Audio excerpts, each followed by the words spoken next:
Salut tout le monde, nouvel épisode de Boost ton snack. Comme chaque semaine, avec mes experts, on va tout faire pour aider un resto à se développer. Chaque semaine dans Boost ton snack, je suis accompagné de Julien, expert de la franchise qui intervient notamment dans le programme Impact Accelerator, destiné à aider les restaurateurs à développer leur business à plus grande échelle. Il connaît toutes les clés des franchises à succès. Et notre expert food du jour, eh bien c'est le chef Tommy Gousset. Lui, il a 3 restos à Paris, dont l'un d'eux, Tommy & Co, a 1 étoile depuis 2019. Tous ensemble, nous allons retrouver 2 frères, Abdoulaye et Fousseni, dans leur restaurant BMK Paris Bamako à Paris. Allez go! Ah, salut les gars! Salut Florian. Comment ça va? Ça va et toi? Bah super!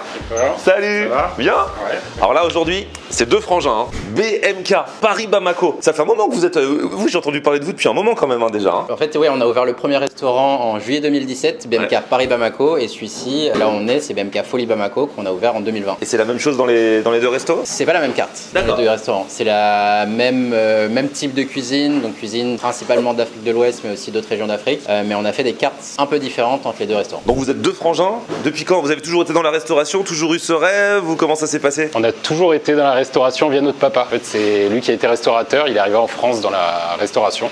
Et du coup, on a baigné dedans, du coup, pour la partie restauration. Et la partie cuisine, c'est notre maman, en fait, qui nous a toujours laissé entrer dans sa cuisine. Contrairement à pas mal de familles africaines, en fait, elle nous laissait en tant que garçon être un peu dans ses pattes, dans la cuisine. Donc c'est comme ça qu'on a appris à cuisiner africain et qu'on a eu envie de lancer ce projet pour valoriser les cuisines d'Afrique. Vous connaissez les 2 aspects. L'aspect entrepreneuriat de la restauration, mais genre si un jour il y a un cuisinier qui est pas là, vous êtes capable de le remplacer. Ouais, bon, ils ont quand même le doigté, mais, mais ouais, voilà. Genre vous faites à manger chez vous? Plus maintenant, vu qu'on baigne dedans, mais on est toujours passionné de cuisine, on a passé tous les 2 nos CAP cuisine. Donc voilà, on sait faire. Enfin, le quotidien fait qu'on passe pas forcément nos journées en cuisine, puis nos soirées en cuisine. Donc ce projet, c'était votre premier projet dans la restauration, il y en a eu d'autres avant? Non, c'est le tout premier. Donc Fous, lui, était plutôt dans le monde du... Enfin, tous les 2, en fait, on avait fait un peu de conseils avant. Et ouais, on a eu envie d'avoir un projet qui avait du sens, qui était impactant, qui faisait le lien entre notre passion pour la cuisine et notre volonté de promouvoir les cultures africaines. Et donc on s'est retrouvés assez logiquement dans ce projet-là. Et donc si vous êtes avec nous dans Boost ton snack, c'est que vous avez envie de développer cette histoire. Alors vous avez commencé puisque c'est déjà votre 2e resto. Mais du coup tu me dis que c'est pas exactement la même chose dans les 2. C'est votre objectif ou vous voulez vous développer avec la même carte partout tout le temps? Alors nous, notre objectif, c'était vraiment de faire la promotion des cuisines africaines. Et donc sur le premier, on a un peu fait les grands classiques vraiment qui ont bercé toute notre enfance, donc le mafé, le yassa, le tiaboudienne. Et là sur le deuxième, on s'est dit que fallait aller plus loin, fallait faire découvrir d'autres choses parce que les gens étaient curieux, ils étaient hyper réceptifs. Et donc on a décidé de proposer une carte. Enfin, c'est le même type de plat, c'est souvent des plats à base de riz, servis avec des sauces, des légumes, éventuellement des viandes. Donc on avait envie de faire quelque chose de similaire, mais pas un copier-coller pour pouvoir proposer de la nouveauté aux clients. Et là ce qui est cool c'est que comme on est à Paris, on peut aller dans les 2 restos, ça fait tourner les gens entre les 2 restos. S'il y a un plat qu'ils veulent, il est dans ce resto, il est pas dans l'autre et tout. Exactement, c'est ça. Ok. Et à terme du coup si vous développez en France, vous allez faire un choix sur certains plats et tout? Certainement. Effectivement, il y a cette question de facilité dans les process, dans la production. C'est vrai que c'était quand même beaucoup de travail là de faire une nouvelle carte et même on bosse pas mal sur des plats du jour. C'est vrai que c'est beaucoup de travail avec les chefs et il y aura certainement oui un travail peut-être d'uniformisation, mais cela ne nous empêchera pas de voilà, faire de la nouveauté, de changer de temps en temps. Voilà, on veut pas non plus faire une seule et même chose partout tout le temps, ça c'est sûr. Bon, on va voir ça avec nos experts et puis bah on va goûter aussi. Hein. Il faut se sacrifier les gars.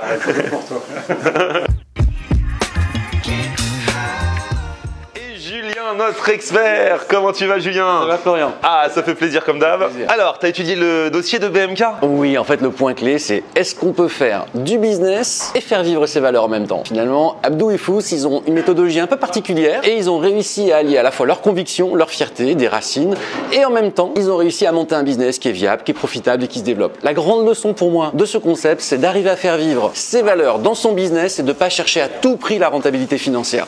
Belle leçon de vie. On passe à table ou quoi? Allez, on y va. Allez. Oh. Ah, à loco. Et si c'est à loco, c'est pas compliqué. Oh.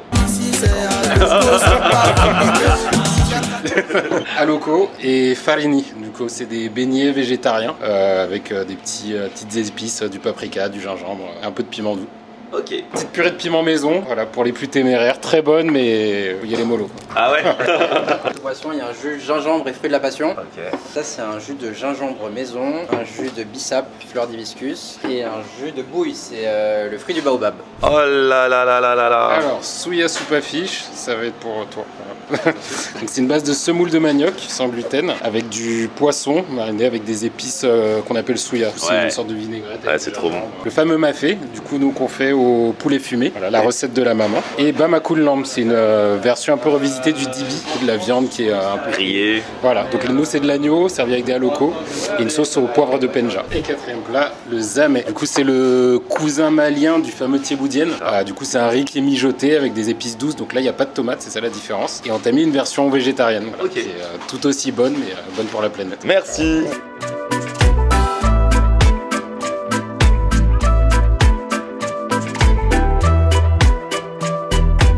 Rassure-toi Florian, tu auras l'agneau, tu ne vas pas avoir que le plat végétarien. On m'a mis le plat végétarien devant moi.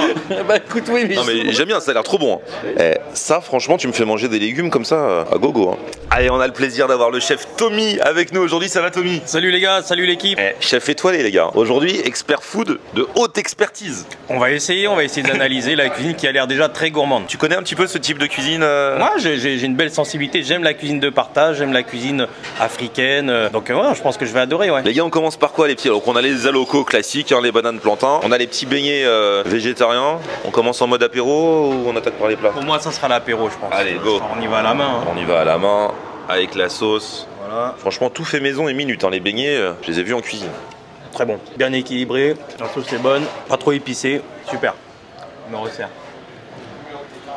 Moi, j'aime voir les chefs manger. Vous êtes toujours là à nous régaler en cuisine, vous méritez. C'est vrai. Et là, une cuisine comme ça de partage, une cuisine africaine, moi je trouve que il faut se régaler quoi. Il faut pas hésiter, il faut manger avec les mains. Bon appétit. C'est meilleur avec les mains. Julien, avec les mains ou sans les mains? Écoute, moi je vais commencer par un jus de baobab. Ah oui, c'est maison quand même. Ouais. La couleur tellement intrigante. J'ai envie de goûter, je veux voir ce que ça donne. On est en mode apéro. Alors, on y va. Une texture très dense. Totalement inconnu. Totalement inconnu. J'ai pas encore les mots là. T'as bien? Je cherche les mots. Ah, c'est vraiment une saveur que je ne connaissais pas. Ah ouais. Complètement. Impossible. Bah, je t'invite à goûter. Tommy? En plus, ça a des bonnes vertus le jus de baobab. Quand je suis parti au Sénégal, il y a un monsieur, il m'a dit Ça, c'est l'hémodium local du Sénégal. Parce que quand tu prends ça, ça soigne la diarrhée et ça bloque le rhume des fesses. Superbe. fais-toi plaisir, mon chef. Allez, à la vôtre.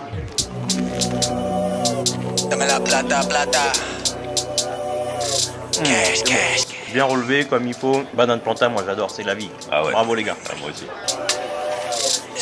Je kiffe le beignet parce que ça paraît tout bête, mais franchement bien assaisonné, bien relevé comme il faut. Alors attention, piment maison. C'est ça mollo pour toi? Ah oui non, mais tu vas te mettre un tout petit bout. Voilà. Moi je suis asiatique, hein, donc la cuisine épicée je connais. Donc, laisse-moi goûter ça. Allez, j'ai pas peur. Moi j'adore, c'est pimenté comme il faut.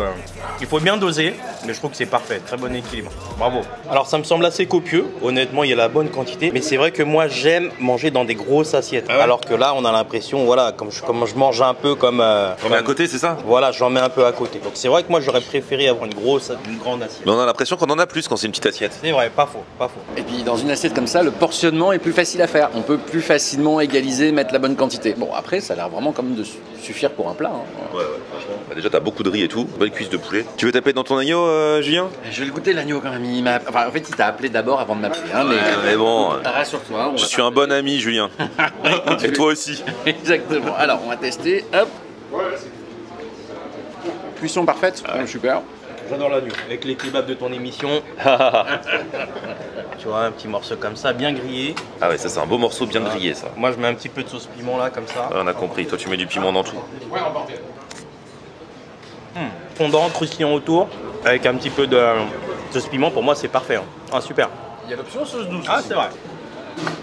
Beaucoup plus doux, un peu poivré. Oui, il disait quoi? C'était poivre. Je sais plus quel poivre il y a. En tout cas, la viande, il n'empêche pas. La viande, elle est hyper fondante, la cuisson est maîtrisée. Et c'est vrai que c'est rare de voir ça dans un restaurant africain. Bravo, bravo les gars. Quoi, la cuisson? Il me semble que c'est plus du gigot d'agneau, quelque chose comme ça. Donc du coup, c'est pour ça qu'on a l'aspect très fondant de la viande. Les gars, vous m'avez donné envie avec l'agneau, là, je vais le goûter. Ah, l'agneau est trop bon. C'est bon. Ah ouais, il est vraiment bon. Hyper fondant. Ouais, bien fondant, Bien assaisonné. bon goût, assaisonnement et tout. Ah les gars, tu disais que c'est rare d'avoir de l'agneau dans les... Justement, on a l'impression que dans la vidéo, je crois que j'avais vu là, tu sais, les gens ils s'attendent pas à trouver de l'agneau comme ça dans les restaurants africains. Alors effectivement, traditionnellement, tu parles de ce plat-là, Ouais. c'est ça? C'est fait avec du mouton. Et en fait, nous, vu qu'on veut de la viande française, pour laquelle il y a une bonne traçabilité, etc., et que la viande de mouton, c'est un peu compliqué, c'est pour ça qu'on est parti sur de l'agneau. Du coup, en goût, ça nous va, mais traditionnellement, Bien sûr, ouais. effectivement, c'est plutôt du mouton. C'est super bon. Et là, c'est du gigot. C'est un gigot, c'est quoi? C'est de l'épaule. L'épaule, ouais. Là, regarde, le plat avec le poisson, magnifique aussi. Et moi, je vais goûter mon plat végétarien. Ils ont trouvé le moyen de me faire manger les légumes. Directement devant moi, il a mis le plat végétarien. Oh, mais c'est trop bon aussi. Hein. Hello, darkness, my old friend. Ah, c'est plein de goût. J'adore. J'ai tapé dans le poulet fumé aussi. Du chef Tommy. Ah, la sauce arachide.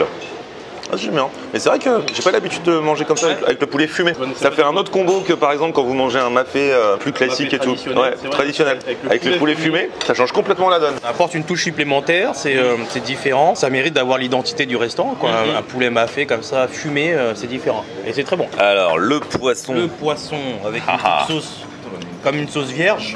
Ouais. Voilà, des petits oignons, des petits poivrons. Poisson, c'est une belle portion de poisson. Alors, avec un peu d'oignon frit. Regarde comme ça. Bouchée parfaite. Très bon. Ça, j'aime bien. Le poisson est bon, bien ferme. J'aime bien un peu comme la fermeté comme du bar. La sauce vierge, le côté acidulé, ça c'est très bon. Le crispy des oignons frits. Et bien sûr, la fraîcheur des légumes, des courgettes, des poivrons. C'est très bon. Eh, franchement, une petite sieste après, chef. Ah là, je pense que je vais bien dormir. C'était trop bon. Hein. Merci. Les frangins, franchement, c'est génial. Moi, je vais poser une question très simple à Abdou. D'où viennent les produits avec lesquels tu fais ta cuisine ou le chef fait sa cuisine? Alors, il va y avoir un approvisionnement différent pour les produits locaux, disons type salade, les légumes, etc., qui sont des produits français. Et toutes les viandes sont françaises, c'est du poulet fermier. Voilà, il y a vraiment un approvisionnement responsable. On est écotable, donc c'est un label qui va certifier en fait la qualité de notre approvisionnement. Donc ça, c'est pour la partie produits français. Et après, on a également les produits exotiques, disons. Et l'un des exemples types, c'est la pâte d'arachide. En fait, la pâte d'arachide, c'est une pâte d'arachide qui vient du Mali.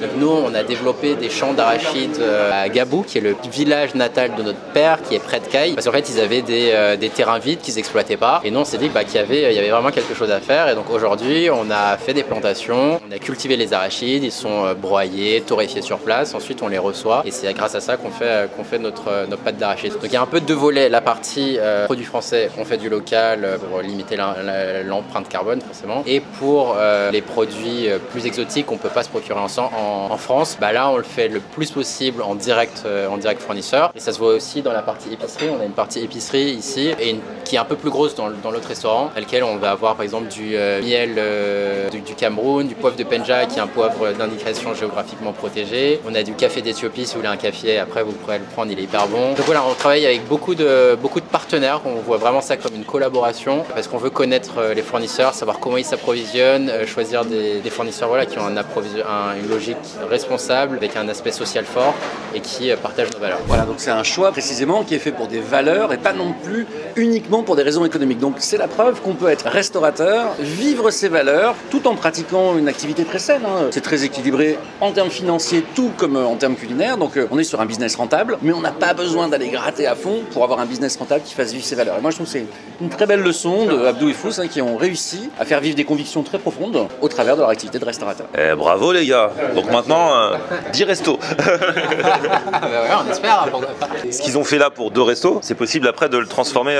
Oui, alors ils vivent leurs valeurs jusqu'au bout, ils y vont à leur rythme, c'est ce que moi je conseille de toute façon, quand on veut développer un réseau, il faut y aller suivant son feeling, son intuition personnelle. Aujourd'hui, ils sont encore en phase de consolidation de leur concept, ils prennent leur temps, ils consolident leur filière, leurs recettes, leurs process et leurs habitudes, et ils n'ont pas encore tout à fait ouvert les vannes de développement, mais nul doute que quand ils le feront, ça sera un succès. Et ben voilà, un resto de plus. Merci Julien, merci Tommy. Merci Flo, c'était super. Moi, je te donne rendez-vous dans mes restaurants. Je te dis à très bientôt. Merci en tout cas pour l'invitation. Et Julien, tu me donnes rendez-vous dans ton restaurant aussi? Oui, moi je me suis régalé, je pense que là je vais rester un peu tranquille le temps de digérer. C'était super. Petite sieste, on revient de la semaine prochaine pour un nouvel épisode. Petit pouce vers le haut si vous avez kiffé la vidéo, vous abonnez à ma chaîne. On se retrouve sur mon Facebook, Florian On Air, et Twitter, Snapchat, TikTok, Instagram, c'est aussi Florian On Air. On aime regarder Florian On Air. Ok. On aime regarder Florian On Air. On aime regarder Florian On Air. Alors tu dis quoi Florian?